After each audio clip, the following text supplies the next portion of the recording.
Hi, everybody. I'm Dr. Duke, and this is The Takeaway. I am joined, as usual, by Alex Newman. Alex, great story from Florida that you're all over. Talk a little bit about what's happening in Florida schools, maybe breaking the law. Hey, well, thanks very much, Duke. Pleasure to be with you. And what's going on here is we have a number of really interesting statutes in the state of Florida. I imagine other states have them too. One of the statutes requires that all teaching materials, instructional materials like textbooks, be objective and neutral and unbiased and so on. And so we got a new law passed last year that allows parents and taxpayers and others to raise concerns about these things before the school board and have them addressed.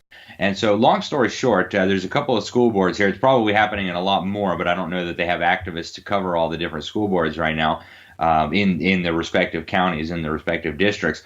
But what they've been doing is going through these textbooks and pointing out that they are absolutely jam-packed with bias, with inaccurate information, which also violates the Florida statutes.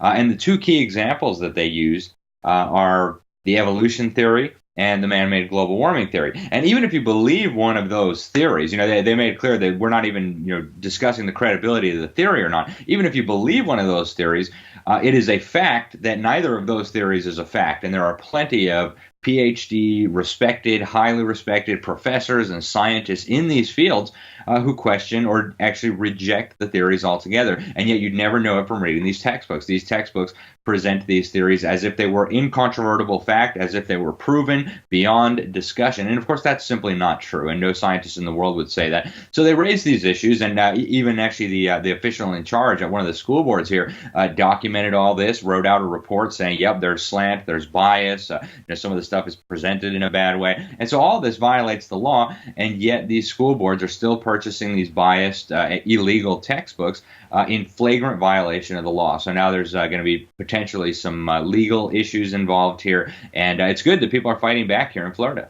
One of the big problems, Alex, and you know this, is that for school districts, almost all the new textbooks, almost all the textbooks on the market today reify those same lies, right? It's not just that they take man-made global warming. It's not just that the modern textbooks treat it as if it's an unarguable scientific fact, that they actually cast aspersions about anybody who would question any aspect of this. They make derisive comments and slighting comments about religion, about people who believe otherwise. It's not just taking something that is a theory, man-made anthropomorphic progenic global warming. It's not just taking that as if it's the gospel truth. It's also using that position to try to undercut any argument that could be made, even a scientific argument, to challenge the basic findings.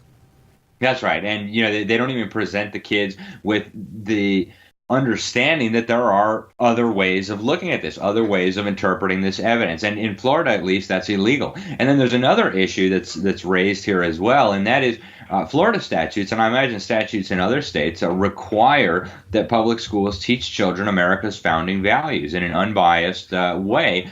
And one of the central elements of America's founding values, you could just open up the Declaration of Independence and read it. It says, we hold these truths to be self-evident, that all men are created equal, and that all people are endowed by their creator with certain unalienable rights, that among these life, liberty, and property, pursuit of happiness, when we institute governments to protect these rights.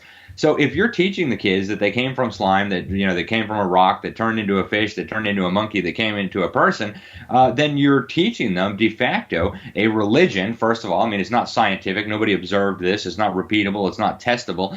And you're teaching them a religion that contradicts explicitly the self-evident truths that the founders included in the Declaration of Independence. So now there's this whole new line of attack that's opening up here, and there's a number of organizations that are pursuing this. The big one is the Florida Citizens Alliance.